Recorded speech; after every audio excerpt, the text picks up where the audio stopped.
ജീവിതത്തിലേക്ക് പാട്ടുകാരനായത് എങ്ങനെയെന്ന് പറഞ്ഞാൽ ജീവിതത്തിൻ്റെ 18 വർഷക്കാലം 4 ചുമരറക്കുള്ളിൽ ഉമ്മ പ്രസവിച്ച 15ാമത്തെ ദിവസം മുതൽ 18 വയസ്സ് വരെയും എല്ലുകൾ പൊട്ടുന്ന രോഗങ്ങൾക്ക് അടിമയായിട്ടുള്ള ഒരാളാണ് ഞാൻ. അവിടെ എനിക്കെന്ന് പറഞ്ഞ വലിയൊരു ആഗ്രഹമായിരുന്നു. കുറേ ഒരു ഓർമ്മയൊക്കെ വെച്ച കാലം തൊട്ടൊരു ആഗ്രഹമായിരുന്നു. അടുത്തുള്ള വീട്ടിലുള്ള കുട്ടികളും കുഞ്ഞുങ്ങളൊക്കെ സ്കൂളിൽ മദ്രസയിലൊക്കെ പോകുമ്പോൾ എനിക്കും കൂടി ഒന്ന് പോകാൻ അവസരം ലഭിച്ചെങ്കിൽ എന്നാഗ്രഹിച്ച ഒരാളാണ്. അങ്ങനെ കുറേ കാലത്തിന് ശേഷം ഞാൻ തന്നെ ഒരു പാട്ടൊക്കെ എഴുതി ആ പാട്ടെങ്കിലും പാടാൻ അടുത്തുള്ള സ്കൂളിൻ്റെ പടിവാതിൽക്കിൽ ആരെങ്കിലും കൊണ്ടുപോകുമല്ലോ എന്ന് പ്രതീക്ഷിച്ചുകൊണ്ട്.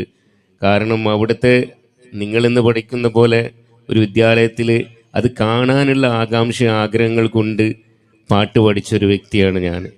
അങ്ങനെയാണ് എൻ്റെ ജീവിതത്തിൽ അങ്ങനെ ഒരു അവസരം എനിക്ക് കിട്ടി. ആ അവസരം കിട്ടിയപ്പോൾ എൻ്റെ നാട്ടിലുള്ള കുറച്ച് ആളുകൾ എന്നെ ഇങ്ങനെ ഒരാൾ ഇവിടെ ഉണ്ടായിരുന്നു എന്ന് പറഞ്ഞു. കാരണം സ്കൂളിൽ മദ്രസയിൽ പോകാൻ പറ്റാത്ത കാരണം എന്ന് പറഞ്ഞാൽ കൈകാലുകളുടെ എല്ലുകൾ പൊട്ടി നുറുങ്ങുന്നൊരു അസുഖമാണ്, ഓസ്റ്റിയോജെനസിസ് ഇംപെർഫെക്റ്റ എന്ന് പറഞ്ഞൊരു അസുഖമാണ്.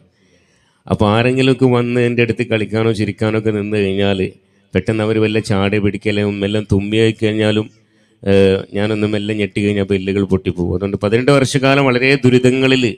കാരണം എൻ്റെ ഉമ്മയ്ക്കാണ് എല്ലാത്തിലും ഈ ഒരു സ്തുതിനത്തിൽ ഞാൻ എപ്പോഴും മഷ്കൂർ സ്തുതി പടച്ചവനോട് സ്തുതി പറയേണ്ടത്. കാരണം ഉമ്മൻ്റെ എല്ലാ ആഗ്രഹങ്ങളും മാറ്റി നിർത്തി വെച്ചുകൊണ്ട് ഉമ്മ എന്നെ ഒരു കട്ടിൻ്റെ മുകളിൽ ഒരു തലയണ വെച്ച് കട്ടിലൊരു ഓട്ട തുളച്ച് അതിൻ്റെ ഇടയിൽ ഒരു പാത്രം വെച്ച് പ്രാഥമിക കാര്യങ്ങൾ പോലും ഉമ്മയാണ് കൊണ്ടു നടന്നത്.